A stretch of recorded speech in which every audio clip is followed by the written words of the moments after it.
में ये महामारी कोविड-19 आई है देश के अंदर, विश्व के अंदर, ये बहुत भयावह है। जिस रूप में 13 महीने से ज़्यादा हो गया है, हम लोग जो देख रहे हैं दुनिया के मुल्कों में लाखों लोगों की किस प्रकार की मृत्यु हुई है,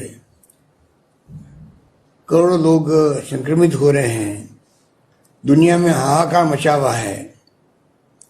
और हमारे देश के अंदर भी जिस रूप में हमने देखा है कि कम समय में साइंटिस्टों ने वैक्सीन का निर्माण किया, उसके लिए मैं उनको बधाई देना चाहूँगा, क्योंकि हमेशा वैक्सीन का जब रिसर्च होता है तो 3-4 साल लगते हैं। मुझे खुशी है कि वैक्सीन भी आ गई, परंतु ये जो दूसरी वेव आई है ये बहुत ही घातक है। इसमें नौजवानों को ज़्यादा तकलीफ हो रही है, संक्रमित हो रहे हैं। पहले का अनुभव बताता है कि बहुत कम लोग होते थे जिनको ऑक्सीजन की जरूरत पड़ती थी, हाई लेवल ऑक्सीजन की, हाई प्रेशर ऑक्सीजन की। इस बार जो पेशेंट आ रहे हैं, नौजवान भी, अधिकांश वो हाई प्रेशर ऑक्सीजन की रिक्वायरमेंट के साथ आ रहे हैं। ये बहुत भयावह है, जो हम लोग समझ रहे हैं, अखबार में देखते हैं, सुनते हैं, उससे भयावह है। क्योंकि हमारा युवा लोग है, पिछली वेव में वो संक्रमित कम हुआ था। उस वक्त में हमारे बुजुर्ग लोग ज़्यादा होते थे, कोमॉर्बिड या जो बीमार होते थे कई बीमारियों से, उनको संक्रमित होने का ज़्यादा चांस रहता था। इस बार युवाओं को बहुत ज़्यादा तकलीफ हो रही है।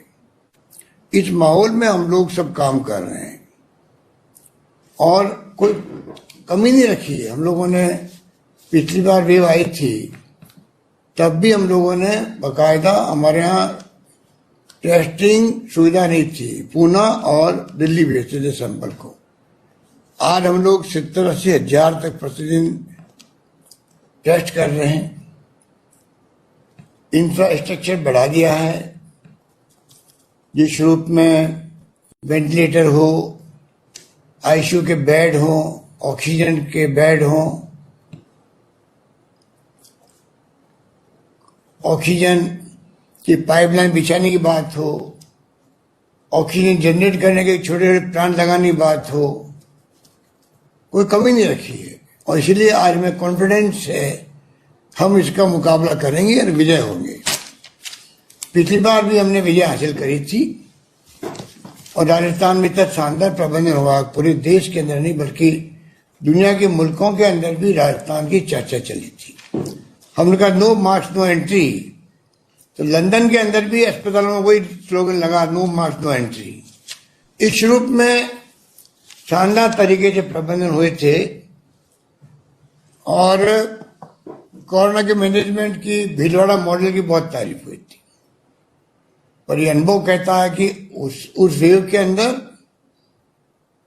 और इस वेव के अंदर बहुत बड़ा अंतर है। ये बहुत खतरनाक है और हमारे विशेषज्ञ कहते हैं कि हमेशा दूसरी तीसरी वेव आती है वो हमेशा खतरनाक ही होती है। इतिहास गवाह है, जब स्पेनिश फ्लू आया था 1918 के अंदर, तब भी हिस्ट्री बताती है कि दूसरी तीसरी चौथी वेव बहुत भयंकर थी। उसमें 1000 लोग मारे गए, करोड़ों लोग मारे गए थे। ये वेव भी सेकंड वेव है। एक्सपर्ट कहते हैं कि थर्ड वेव भी आ सकती है, फोर्थ वेव भी आ सकती है। किसी को कुछ पता नहीं, ना साइंटिस्टों को ना डॉक्टरों को, कि ये आगे आने वाले वक्त में क्या मोड़ लेता। सरकार की जिम्मेवारी है कि हम लोग किस प्रकार से अपनी तैयारी और बढ़ाएं। आज ऑक्सीजन पर हम लोग निर्भर रह रहे हैं केंद्र सरकार पर, क्योंकि उन्होंने पूरे देश के प्लांट को ले लिया अपने पास में, वो डिस्ट्रीब्यूट कर रहे हैं। मुश्किल से मिल पा रही है, दवाइयों की शॉर्टेज हो गई है, दवाइयाँ इंपोर्ट हो रही है, ऑक्सीजन इंपोर्ट हो रही है, पूरे देश में हाहाकार मचा हुआ है ऑक्सीजन को लेकर के, दवाइयों को लेकर के। कैजुअलिटी की संख्या लगातार बढ़ती जा रही है। पिछले साल पूरे साल भर में कभी भी 20 से ज्यादा व्यक्ति नहीं मरे थे एक दिन में राजस्थान के अंदर। अब तो 100 का आंकड़ा पार कर गया है धीरे धीरे। बहुत चिंता की बात है और इसका कितना हम इंतजाम कर रहे हैं। अभी प्रधानमंत्री जी के साथ में जब मीटिंग हुई थी वीसी के माध्यम से और दूर बात हुई दिल्ली से, तब भी हमने बात करी कितनी सुविधा बढ़ा दे सरकारें, चाहे वो ऑक्सीजन की सुविधा बढ़ा दे, वेंटिलेटर की बढ़ा दे, आईसीयू बेड बढ़ा दे, पर जो संख्या बढ़ रही है दिनों दिन प्रतिदिन, गांव तक में कोरोना फैल रहा है। अगर ये इसी प्रकार फैलता रहा तो चाहे कोई पार्टी की सरकार हो, किसी राज्य की हो, कितने इंतजाम करने के बावजूद भी हम लोग कोरोना की चेन को तोड़ नहीं पाएंगे, रुक नहीं पाएंगे और ये संक्रमित बहुत बड़ी तादाद में बहुत ज्यादा तेज गति से फैलते जाएगा। इसलिए हमने बार बार अभी कहा है कि जन अनुशासन पखवाड़ा मनाए हम लोग। इस रूप में हमने कॉल दी थी। पहले हमने कहा जन जागरूकता अभियान चलाएंगे, वो चलाया हम लोगों ने। बिना पब्लिक अवेयरनेस के संभव नहीं है, बिना पब्लिक के सहयोग से इसको रोकने का संभव नहीं, असंभव है। आपने सबने साथ दिया। पिछली बार मैंने कहा कोई भूखा नहीं सोएगा। मुझे गर्व है कहते हुए एक प्रदेशवासियों के सहयोग से, धर्मगुरु थे, एक्टिविस्ट थे, सामाजिक संस्थाएं थी, आम जनता थी, चुने प्रतिनिधि थे, हमारे विधायकगणों ने भी पूरी कोशिश करी। सबने मिलकर के उस जंग को लड़ा और हम लोग कामयाब हुए। और अब मैं कहना चाहूंगा कि उससे 10 गुना ज्यादा जरूरत है सबको जुड़ने की, सबको सहयोग करने की। उस वक्त तो पूरे देश में लॉकडाउन लग गया था। लॉकडाउन में गरीब आदमी की स्थिति सबसे ज्यादा खराब होती है। सुबह शाम कमा के खाने वाले की स्थिति खराब होती है। लॉकडाउन में बचना चाहते हैं हम लोग, पर विशेषज्ञ कह रहे हैं, आप टीवी डिबेट देखते होंगे, सबकी राय है कि हमें अल्टीमेटली चाहे हम लॉकडाउन नहीं लगाएं, पर पब्लिक को बिहेव करना पड़ेगा जैसे वो लॉकडाउन में ही है। बिना काम से बाहर नहीं निकले, घर पे रहे, कर्फ्यू का पालन करे, जो छूट दी गई उस वक्त सिर्फ निकले, फैक्ट्री चलती जाए, निर्माण कार्य चलते जाए, जिससे कि मजदूरों को तकलीफ नहीं हो। पिछली बार माइग्रेशन देखा, मजदूरों का तो दिल दहलाने वाला था, वो स्थिति नहीं बने। इस प्रकार से हम लोग सब व्यवस्था कर रहे हैं। हम चाहेंगे कि जो कल रात को भी एसओपी जारी हुई है, कुछ कड़े कदम उठाए गए हैं, जो परसों से लागू होगा, और मैं उम्मीद करता हूं कि प्रदेशवासी पूरा साथ देंगे। हम चाहते हैं कि एक बार चैन टूट जाए और पीक का टाइम जो आया, ये संख्या बढ़ने का, लगातार मरने का, रुक जाए तो धीरे धीरे वापस छूट मिलती जाएगी। स्थिति बड़ी भयावह है, इसको आपको हमको समझना पड़ेगा। हम कोई प्रचार प्रसार में कमी नहीं रख रहे हैं। लोकल गवर्नमेंट डिपार्टमेंट को, नगर पालिका, नगर परिषद, नगर निगमों के साथियों को लगा रखा है, कर्मचारी, सफाई कर्मचारी लगा रखा है। घर घर पैम्पलेट बांटे, माइक से अनाउंसमेंट करें, लोगों को समझाएं। और आप सबको मैं कहना चाहूंगा, जिसको बिना मास्क देख लें आप लोग, उसको टोकें भाई आप क्या मास्क नहीं लगा हुआ है, और उसको शर्म आनी चाहिए कि मैंने वास्तव में मास्क नहीं लगाया, क्योंकि मास्क ही बचाव है। जितना वैक्सीन इंपॉर्टेंट है उतना इंपॉर्टेंट मास्क है। ये आप समझने की कोशिश करो। पूरी दुनिया मास्क लगा रही है। इजराइल ने अभी इसको समाप्त किया है, क्योंकि उन्होंने मास्क लगा करके वैक्सीन कर करके कोरोना समाप्त कर दिया। आज वह मास्क उतर रहे हैं। हम चाहेंगे हमारे मास्क उतरे, उसके लिए पहले पब्लिक के सहयोग की आवश्यकता रहेगी। इसलिए मैं आप सबसे अपील करूंगा कि जो कहा जा रहा है आपको बार बार, प्रोटोकॉल को आप लोग निभाएं, फॉलो करें। मास्क लगाना है, बार बार हाथ धोना है, सोशल डिस्टेंसिंग रखनी है, तभी अपन इस कोरोना से बच पाएंगे। अभी ये ऐसा कोरोना आया जो एसिम्टोमेटिक भी है, सिम्टम नहीं आ रहे हैं। तो जो सिम्टम नहीं आ रहे तो घर का मेंबर भी घर में घूम रहा है, बाहर दोस्तों में जा रहा है, घूम रहा फिर रहा है, और जब उसी व्यक्ति के 15-20 दिन बाद सिम्टम आते हैं तब तक वो 300-400 लोगों को संक्रमित कर देता है, और फिर वो खुद ही सिम्टम के साथ में भर्ती होता है, पूरा परिवार के साथ में भर्ती होता है, क्योंकि परिवार भी जब तक उसको भी संक्रमित हो चुके होते हैं। इस प्रकार से ये जो एसिम्टोमेटिक जो आपकी स्थिति बन गई है कोरोना की, उसको हमें समझना पड़ेगा कि हम कैसे चैन को तोड़ें, और चैन तभी टूटेगी जब घूमना फिरना बंद करेंगे, तब जाके घरों में रहेंगे, और कोई संक्रमित के सिम्टम आएंगे तो उसका इलाज शुरू होगा। इंतजाम हमने सब तरह कर रखे हैं, लगातार बेड बढ़ाते जा रहे हैं और सारी व्यवस्थाएं कर रहे हैं। और मैं उम्मीद करता हूं कि पहला जो स्थिति है, पहला सुख निरोगी काया, हमने वहीं से शुरुआत करी थी। हमने दवाएं फ्री करी राजस्थान के अंदर, टेस्ट फ्री कर दिए। उसके बाद में हम लोगों ने ये पिछले टर्म में जब आपके आशीर्वाद से मैं दूसरी बार मुख्यमंत्री था तब का बता रहा हूं आपको, और तीसरी बार जब आपने मुझे यहां बिठाया है तो मैंने इस बार बजट में घोषणाएं करी है, जिस प्रकार UPA government doctor Manmohan Singh ji के वक्त में और सोनिया गांधी जी के वक्त में जो फैसले हुए थे, अधिकार आधारित युग की शुरुआत करी थी। अधिकार आधारित युग मतलब कि जनता को खुद को अधिकार मिले कानून पास करके। जिस प्रकार राजीव गांधी ने पार्लियामेंट में कानून बनाया, 73-74 अमेंडमेंट रखे, जिससे कि नगर पालिकाओं में, निकायों में, पंचायतों में महिलाओं को भी, SC ST OBC को भी आरक्षण मिलने लग गया। प्रधान, प्रमुख, चेयरमैन, पार्षद, सरपंच बनने लग गए, पहले नहीं बन सकते थे वो। उसी प्रकार यूपीए गवर्नमेंट ने भी right to information, food security act, right to education, और नरेगा ने तो कोरोना में जो वरदान साबित हुआ है। ये तो भारत सरकार जो हमारे एनडीए गवर्नमेंट की, वो भी मानती है कि अगर नरेगा नहीं होता तो कितने लोग भूख से मरते। ये इसको कहते हैं कि एक पार्लियामेंट एक कानून बना के ये सब कुछ दिया गया देश को। वही भावना मेरी है कि हम दुनिया के मुल्कों में सुनते आए हैं 30-40 साल से, वहां पर सोशल सिक्योरिटी है। बुजुर्गों को, निसज्जनों को, विधवाओं को, एकल नारी को, या कोई तकलीफ में है, या नौजवान है, बेरोजगार है, उन सबको कम से कम जीवन यापन कर ले।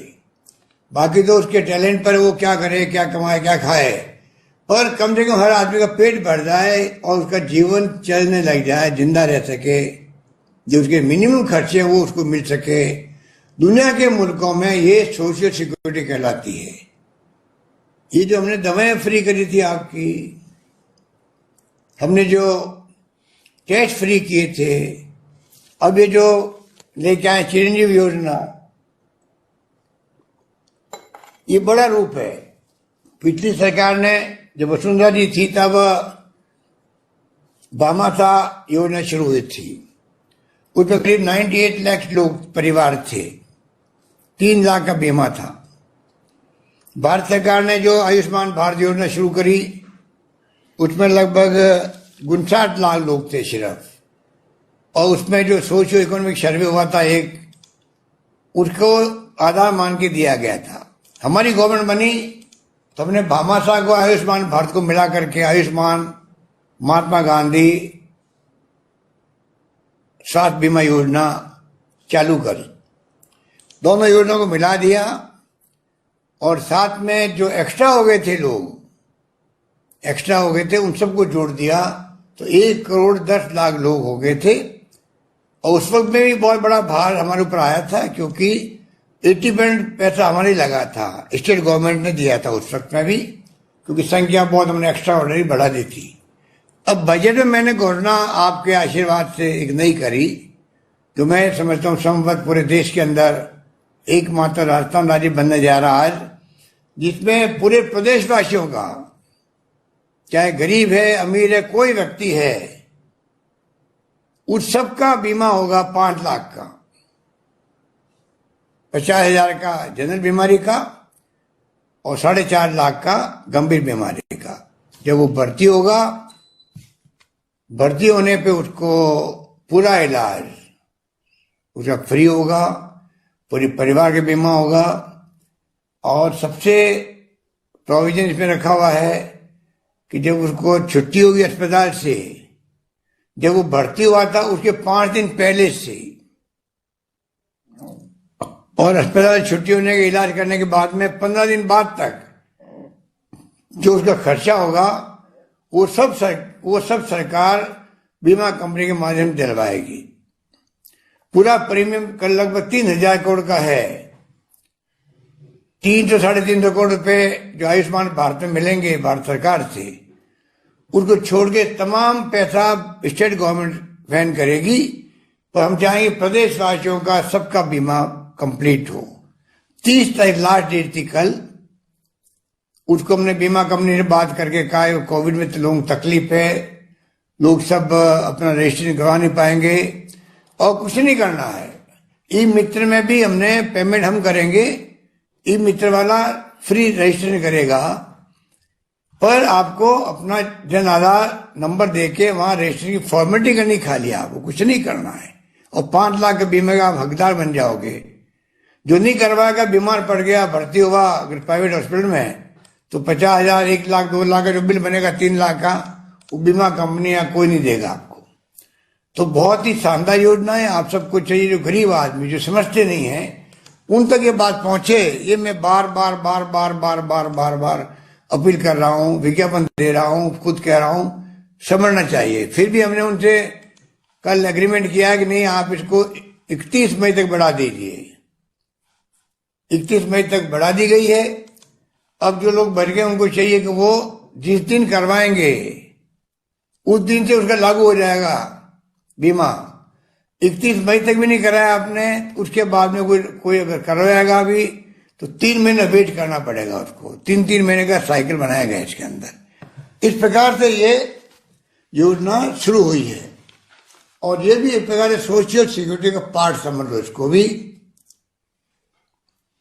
बीमारी में कितना बड़ा खर्च होता है, घर बिक जाते लोगों गरीबों के। हमारा संस्कार संस्कृति बहुत महान है देश की। माँ बाप बूढ़े हैं, कैंसर हो गया है, नौजवान है या बूढ़े जो भी हैं, मालूम है बचेगा नहीं, पर तब भी हम लोग चाहे गहने बेचने पड़े, मकान बेचने पड़े, लाखों रुपए खर्च करके इलाज करवाते हैं। उससे बचने के लिए ये सोशल सिक्योरिटी है। तो मैं चाहूंगा कि आप समझे इस बात को।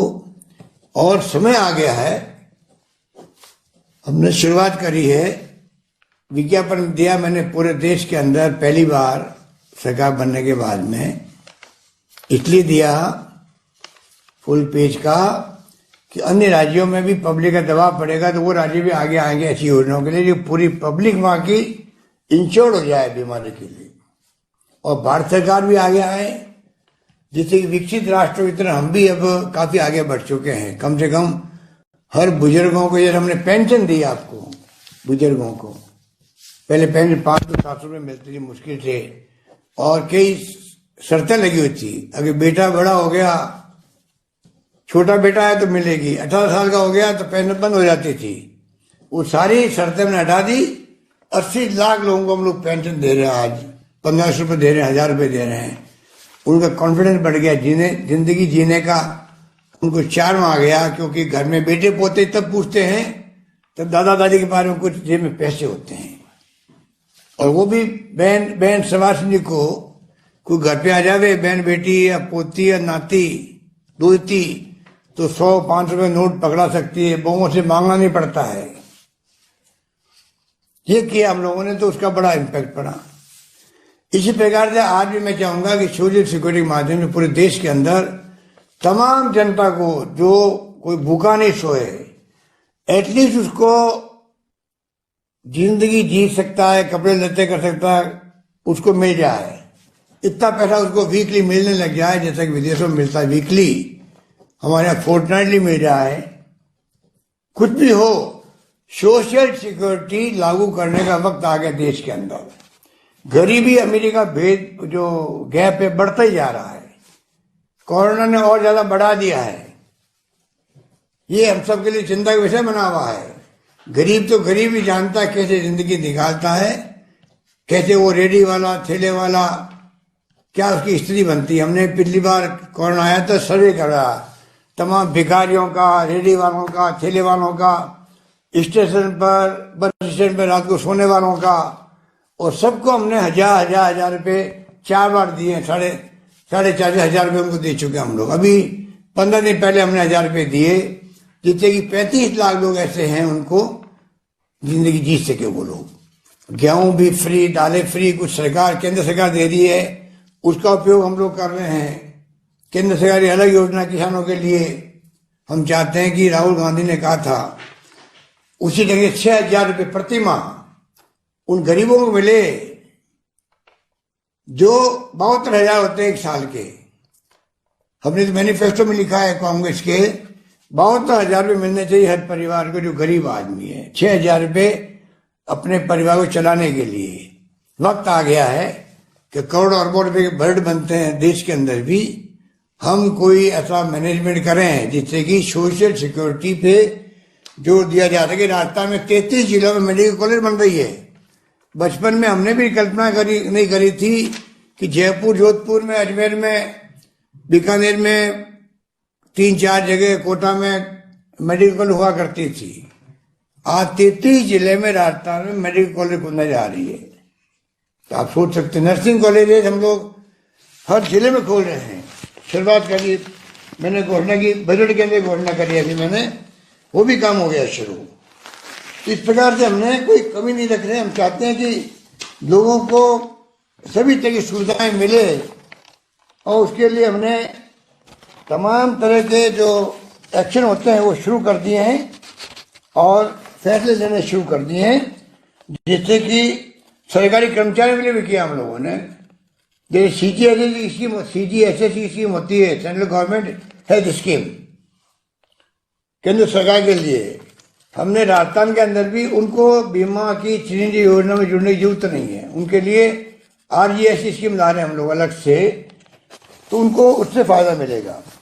इस प्रकार से राजस्थान सरकार चाहती है देश के अंदर किस प्रकार से हम आगे बढ़े और सोशल सिक्योरिटी के काम को अधिक से अधिक हाथ में लें और लोगों को उसका लाभ मिल सके।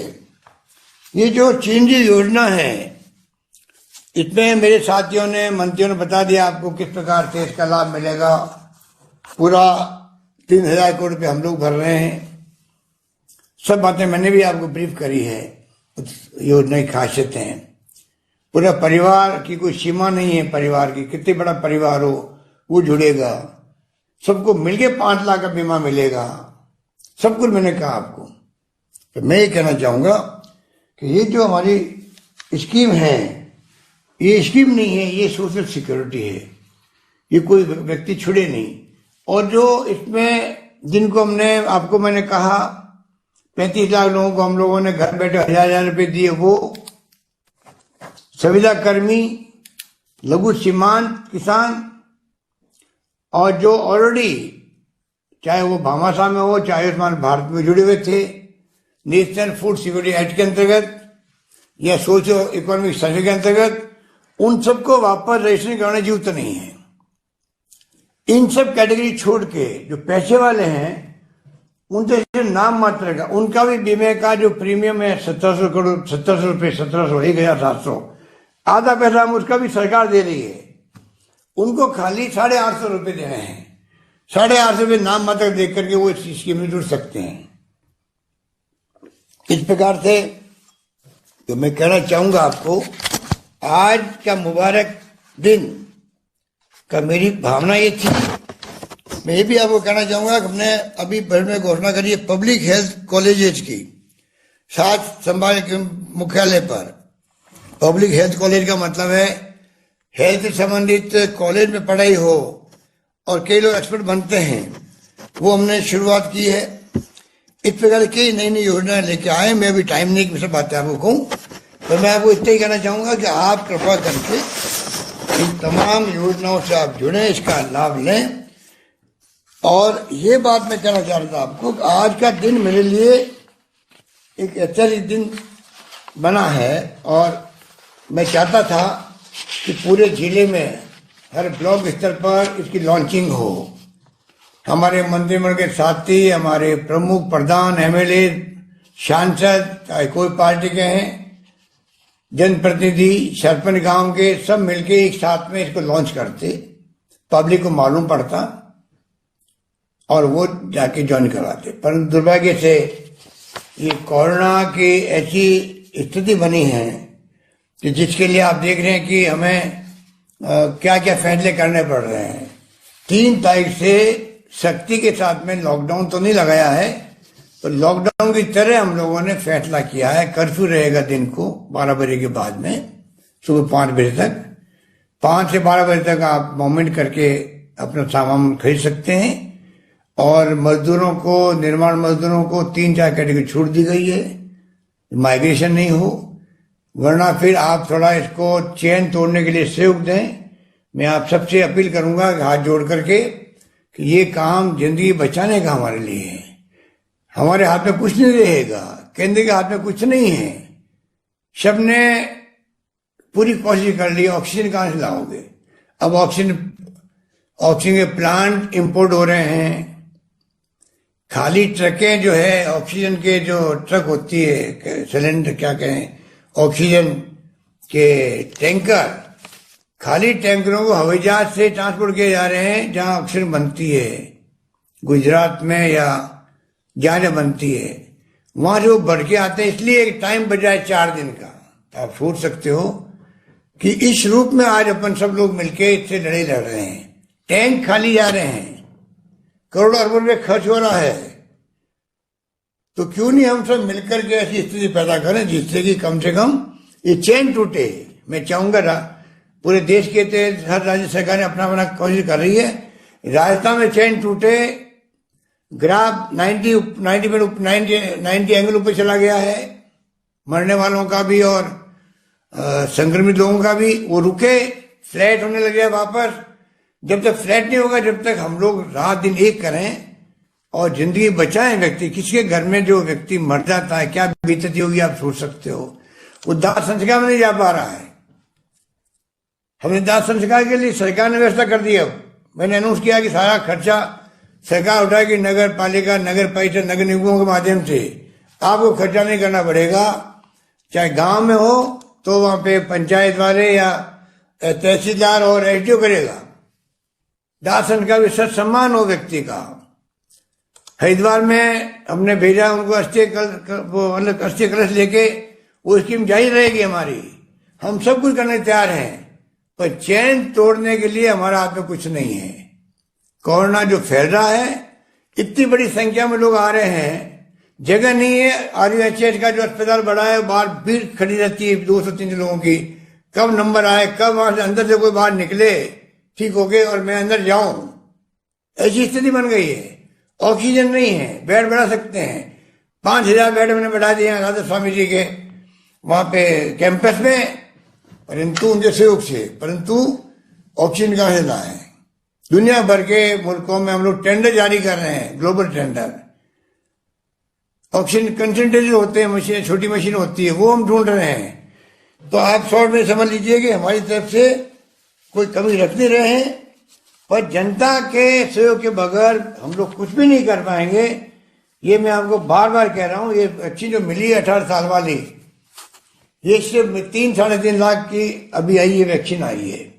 हम चाहेंगे कि जब भारत सरकार ने मेरी बात को नहीं माना, क्योंकि आज तक हिस्ट्री के अंदर, हिस्ट्री में 100 साल की हिस्ट्री में जितनी वैक्सीन है वो तमाम वैक्सीन फ्री मिली है जनता को, सुविधा होती लगाने के अंदर। तो दुर्भाग्य से अभी भारत सरकार ने एग्री नहीं किया है। आज सुबह मैंने ट्वीट किया प्रधानमंत्री जी को टैग करके, अभी भी समय है कि आप 60+, 45+ की तरह इसको भी आप फ्री कर दीजिए। किसी से पैसा मांगे वो भी अच्छा नहीं, प्राइवेट सेक्टर वाले। हम चाहते हैं वैक्सीन फ्री होती है। आज तक 8-10 तरह के मैंने वैक्सीन का नाम लिखा उसके अंदर, मेरे ट्वीट के अंदर, कि मैंने कहा कि आप जो ना आज तक वैक्सीन फ्री हुई है, इसको वैक्सीन फ्री करो। ये तो उनसे बड़ी महामारी हमारे लिए हो गई। वो तुमने सुना ही है स्पेनिश फ्लू के बारे में, जहाँ करोड़ों लोग मारे गए थे। हमारे लिए तो महामारी जो वर्तमान वाली है कोरोना बड़ी खतरनाक है, तो वो अलग बात है। पर जैसे जैसे मिलेगी, हमने कह दिया, हम खुद सरकार नहीं कर रही, भारत सरकार, तो 3,000 करोड़ रुपए हम खर्च करेंगे। हमने ये भी कहा, अगर आप पहले हमें कह देते हम अपने बजट में रख देते। पहले आपने कहा नहीं, आपने 35,000 करोड़ रुपए रखा अपने बजट में, तो हमने देखा फ्री देंगे। अब आपने कहा तो हमें अपना बजट डिस्टर्ब करना पड़ रहा है, तो हम लोग इसका रास्ता निकालेंगे। मैं विधायक महोदय को भी कहना चाहूंगा, जितने हमने अभी 3-3 करोड़ रुपए बढ़ाए थे उनके विधायक फंड के, वो 3 करोड़ रुपए प्रति विधायक जो अभी बढ़ाए इस साल, उसको मैं चाहूंगा वो अभी इस बार इसको 18 साल के प्लस नौजवानों को वैक्सीनेशन के लिए डोनेट कर दे सरकार को ही। तो हम लोग इस प्रकार से और बढ़ाएंगे। जो एक फंड होता है डिस्ट्रिक्ट मिनरल फंड होता है माइनिंग का, उसमें से पैसा कुछ लेंगे हम लोग। 3,000 करोड़ का जुगाड़ करके हम चाहेंगे कि पूरी तरह वैक्सीनेशन 18 प्लस नौजवानों का भी, जिनकी ज्यादा मृत्यु हो रही है, जितनी ज्यादा संख्या में आ रहे हैं, उन सब का जीवन बचे। उनके लिए हम क्या सेवा कर सकते हैं उसमें लगेंगे, तो पैसे की कमी नहीं आएगी। कम पड़ेगा तो हम और अपने बजट में देंगे, कुछ भी करेंगे, कुछ काम और कम करेंगे, पर सबको वैक्सीन लगाएंगे। आप लोग जैसे जैसे आपको इतना मिले आप आते जाए, तो भीड़ इकट्ठी करने की जरूरत नहीं है। वैक्सीन जितनी आएगी उतनी लगा पाएंगे। इसीलिए आज राजस्थान में जयपुर, जोधपुर और अजमेर जहाँ ज्यादा मौतें हो रही है उसको पहले लिया है। कल परसों में 10-12 जिले और जुड़ जाएंगे। इस प्रकार से राजस्थान पर मतलब जोड़ करके हम चाहेंगे सबका वैक्सीनेशन में हम आगे हैं। आपको जान के खुशी होगी, पहले फेज जो 60 प्लस 45 प्लस के अंदर भी देश में नंबर 1 राजस्थान है। जो भी आपको स्वास्थ्य मंत्री ने बताया, तो राजस्थान ने 5,81,000 पर डे वैक्सीन किसी ने नहीं करी, हमने करी है। फिर भी वैक्सीन की कमी पहले भी रही है, जब भारत सरकार आती तब भी रही है। अब तो हम लोग निर्भर हैं कि कंपनी की मर्जी पर है कितनी वैक्सीन वो हमें देता है। खरीदते हम खरीदेंगे, तो हम चाहेंगे कि कोशिश करके ज्यादा से ज्यादा खरीदे और लगाएं लोगों को। अंत में कहना चाहूंगा, वैक्सीन सुरक्षित है नंबर 1। मेरी वैक्सीन 2 लगी हुई है और उसी कारण मैं सुरक्षित हूं। अनुभव कह रहा है कि जो वैक्सीन लगी जिनके 2, अभी हमारे 45 डॉक्टर और रेजिडेंट डॉक्टर वैक्सीन लग चुकी थी, वो सब वापस कोरोना के पॉजिटिव आ गए थे।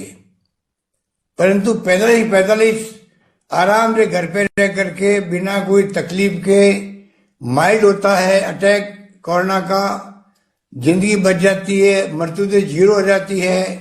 तो कम से कम वैक्सीन लगाना इसलिए जरूरी है, कम से कम मृत्यु दर 0 रहे, मृत्यु की तरफ कोई नहीं जाए। ये वैक्सीन का फायदा बहुत बड़ा है। ये बात कहता हुआ मैं आपका, वैसे मैं कहूँ इतना कम है, पर मैं चाहता हूँ कि आप मेरी बातों को समझ गए होंगे। और प्लीज आप कृपा करके आम जनता के सहयोग के बगैर, और टोकने को मैंने आपको इसलिए कहा है कि बेवकूफ़ी कर जाते हैं, मास्क लगाते नहीं हैं, मास्क लटका देते लगा करके शौक के अंदर।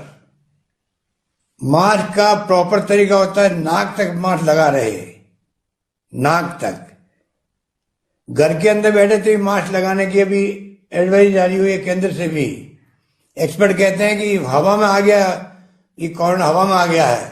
घर के अंदर हो तब भी आपको ये मास्क लगाना है। डबल मास्क की बात होने लग गई है, अब आपके ऊपर है।